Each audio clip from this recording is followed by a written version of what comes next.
All right, y'all. So let's have a little ponderosa about last night's episode of The Real Housewives of Atlanta.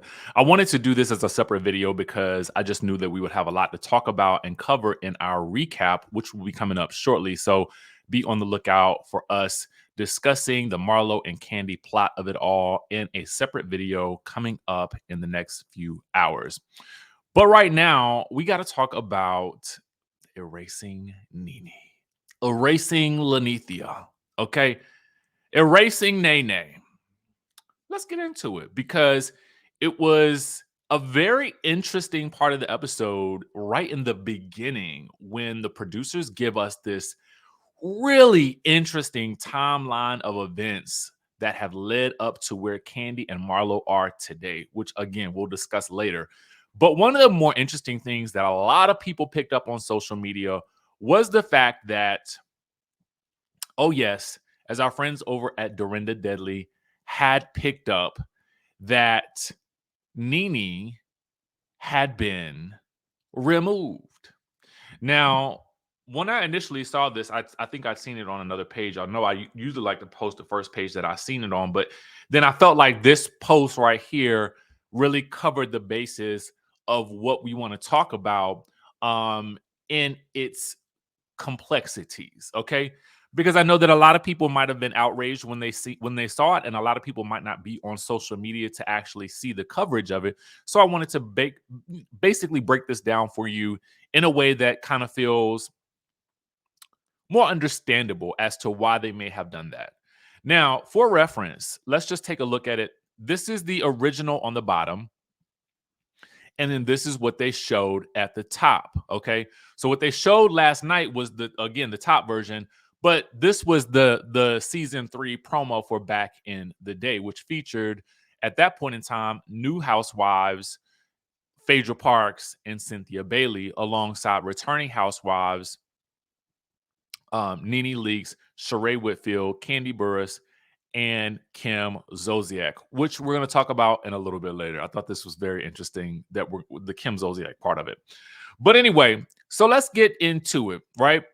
One of the things that I felt like was a pretty good explanation for the reason why this possibly happened was something that Tamara Judge actually commented on. And it's actually made quite clear here on the Dorinda Deadly post, right? Dorinda Deadly says, I'm aware Bravo can't show Nene in flashbacks because of the lawsuits, but this is something else.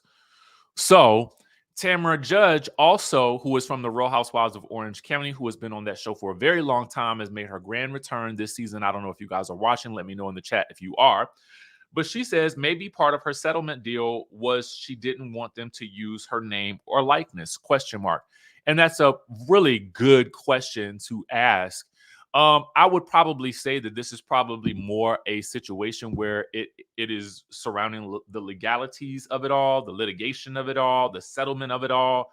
And I think probably just the downright, wanting to avoid any future issues of it all. Because was that dismissed without prejudice? Somebody let me know in the chatterization down below. Let me know if the situation was not really dismissed without prejudice, but settled without prejudice. I think that's the term. Let me know if I'm correct, because I could be wrong. I'm literally just going off memory at this point. But basically, I thought it meant that this could be reopened at any point in time from the way I understood that it was left off with Nene and Bravo. But I could be wrong. So let me put up the alleged. But if you know for certain, because I'm not, I'm trying to get these stories. Let me know in the chat.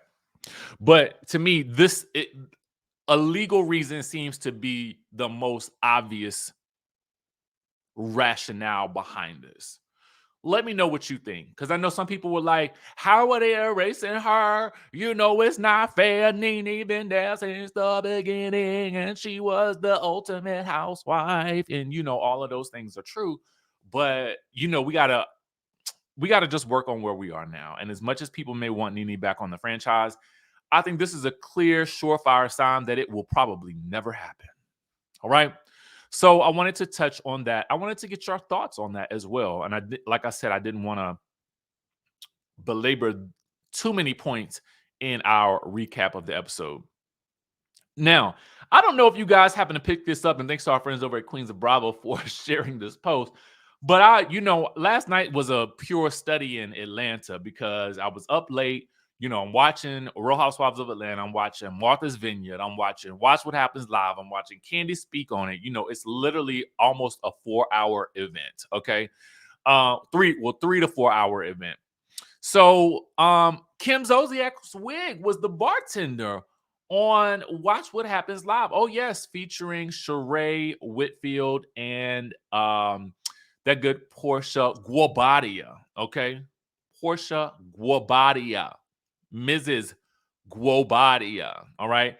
Now, it was highly entertaining. Sheree did what she does best. I always feel like Sheree, when she's explaining herself, I feel like she kind of stutters a little bit, like stammers over her words, and she not really stutters. She trips over her words. I think that's a better way to put it. And she kind of talks real quiet like this. And it's just, yeah, and it's always like, what? What are you saying? What's your explanation? What's your rationale? She looked amazing. Um, it's the wig for me, though. It's the wig for me, which was sold for. They had to buy it too. Listen, I said you know what they doing? They doing what they can to help out Kim while she going through her issues. So they done bought the wig for a whopping $1,200. Okay, shipped that thing on up to the Bravo Clubhouse and whipped it out, put it up on a mannequin. I wonder if they had to purchase the mannequin head too. Okay, and then set it up on the bar. All right. At least you ain't got to pay for nobody's rides or Uber to get there. You already paid for shipping. Anyway, let's get into some more interesting stuff as well. One of the things that I also thought was really like it was like a kind of like a shot to the heart. A little bit. We're gonna talk, and I'm trying to think. I'm guessing this was Marlo that she's speaking about because okay, Candy say.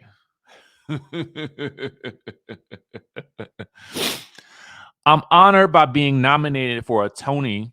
She over there wishing she could find a sugar daddy named Tony. Now that was some clever wordplay there, Candy. That was some clever wordplay. Now, while Candy and Todd did look amazing as they were going to the Tony Awards, they did not, in fact, win. But there's another opportunity on the horizon with their new production, The Wiz. Last but not least, we got some interesting comments from Drew. Is Drew too new to be suggesting that someone should have stayed as a friend of the show? I don't know.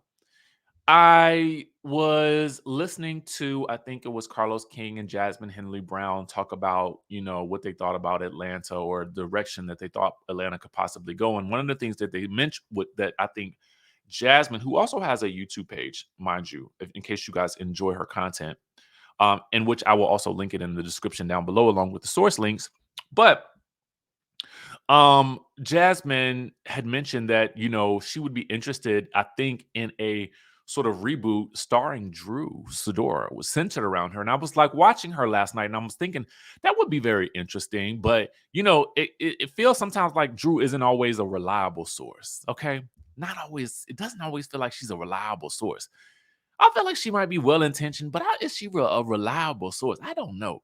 Anyway, she goes on to say, do you agree that Marlo should have stayed a friend with Drew? And then also let me know, do you think that Marlo is aggressive? We will talk a lot more about this in our recap of the episode, but I want to get your thoughts. She says Marlo is aggressive and that's real. Now, is there a difference in doing something aggressive and being aggressive? What is aggressive? And really, we have to discuss aggression within the confines of the culture of the Real Housewives of Atlanta. And in doing so, discuss whether or not what Marlo did to Drew specifically was aggressive. Again, we'll discuss that in a separate video. And then Drew says a bigger conversation needs to be had about the things that happen in Chicago and why I say what I say about her being from Chicago and she don't say certain words. Okay. it's a point that she belabored and hammered home like real hard last night. And everybody's looking like, now say what now? I mean, yeah. It's like, again, Drew as a source, is she reliable? I think she's likable, definitely this season. I don't feel like she's been around enough, but is she reliable? That's a good question. Let me know what you guys think about these topics in the comments in the comments down below. And with that being said, be sure to look out for our recap of the episode coming up shortly. And we will catch you all in the next video.